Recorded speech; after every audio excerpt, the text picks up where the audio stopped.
Bonjour à tous, nouvelle vidéo Random Review. J'espère que vous allez bien.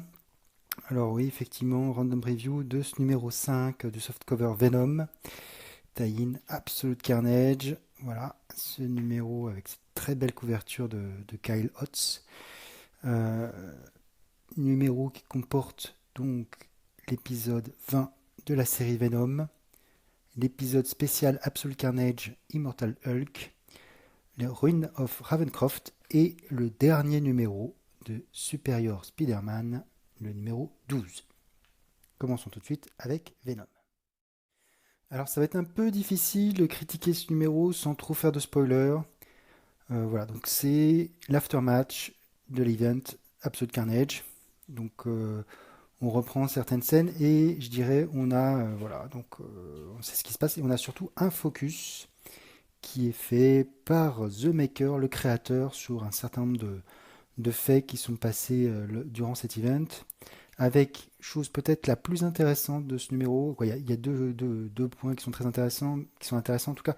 Je suis assez mitigé sur certaines choses, mais voilà, globalement, le Maker explique, à l'aide de cette planche, pourquoi il y a eu des naissances de pourquoi Venom a enfanté plusieurs fois, qu'est-ce qui s'est passé, qu'est-ce qui a suscité cette réaction. Voilà, donc c'est assez intéressant. On suit donc les aventures. Alors, sur le principe, je suis plutôt assez d'accord avec cette idée. Je trouve ça assez marrant.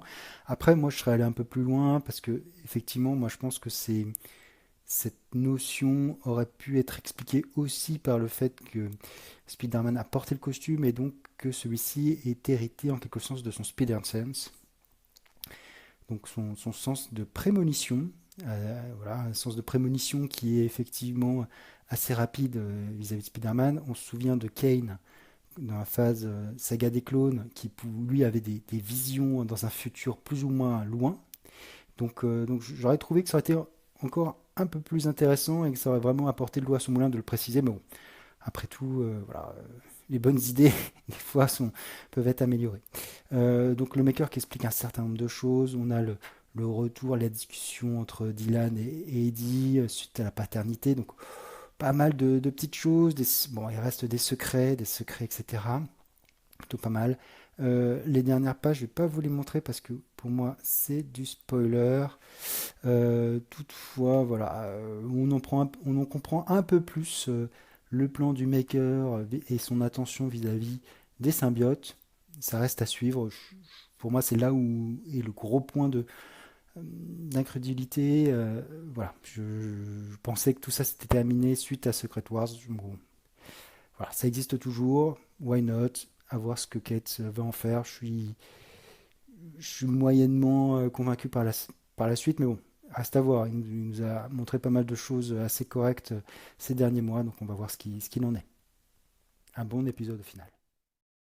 Deuxième épisode, le numéro spécial Absolute Carnage Immortal Hulk. Alors, bah, tout de suite, en fait, je vais couper dans la critique. Je ne lis pas cette série Immortal Hulk. J'ai lu les premiers numéros, il faudrait que je m'y remette très sérieusement pour suivre, parce que là, je me suis fait spoiler dès les premières pages sur certains personnages, leur devenir. Voilà, bon, je peux pas dire que ça m'ait bien plu, donc j'ai tout de suite arrêté la lecture, donc voilà, je ne peux pas vous en dire plus, donc j'arrête tout de suite ici cette review, voilà, cet épisode, je ne l'ai pas lu, je le lirai beaucoup plus tard, voilà. Enchaînons maintenant avec le numéro Reign of Ravencroft Carnage. Alors, comme vous le savez peut-être, Ravencroft c'était l'asile pour super vilains de Marvel, hein, un pendant à Arkham. Donc voilà, bon, on voit sa destruction suite à différents événements qui se sont passés. Voilà, donc bon, on suit les aventures de Misty Knight et John Jameson par rapport à ça. Donc l'histoire se découpe en deux parties. Une partie dans le présent où on suit ces personnages auxquels vont s'agrémenter le Caïd et Mister Fantastic. Et une partie dans le passé, voilà, qui raconte des faits un peu horrifiques qui se seraient passés il y a des années. Donc là, on est au début du 15e siècle. Globalement, j'ai trouvé ça plutôt intéressant. Voilà, à la fois parce que l'histoire est un soft horreur plutôt sympathique, et parce que la deuxième partie, bah, on attend de voir le mystère.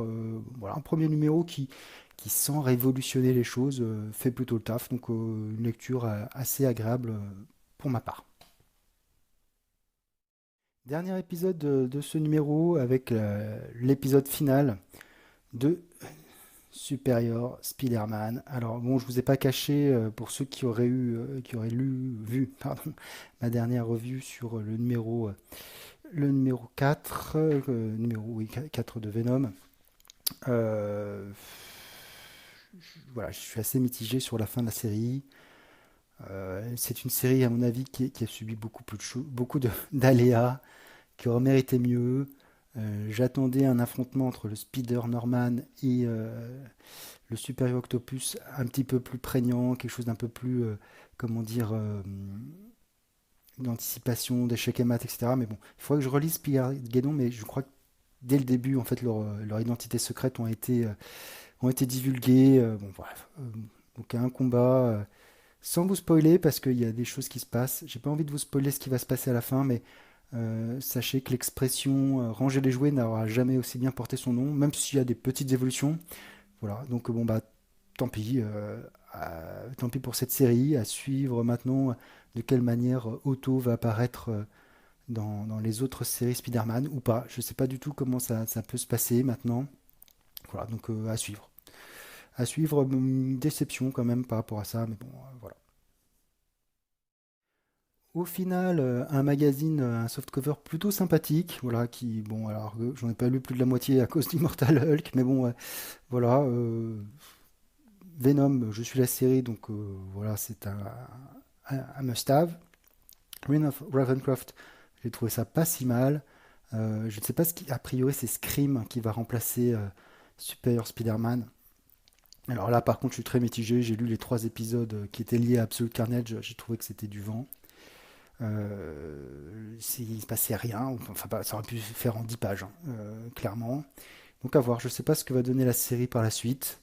Si ça va être une série qui va se transformer en mini, qui va s'arrêter. Enfin bref. Après, je vois pas trop non plus l'intérêt de suivre ce symbiote féminin. Enfin, bref, donc ce mag plutôt à lire par rapport à Venom, bien sûr. Après, voilà, ça reste un objet si vous suivez la série et tous ses développements. Voilà. Sur ce, bah, si vous avez, n'hésitez pas à faire des commentaires, à mettre des likes, des dislikes, voire à vous abonner si vous voulez découvrir d'autres choses sur ma chaîne. Et sur ce, je vous dis ciao.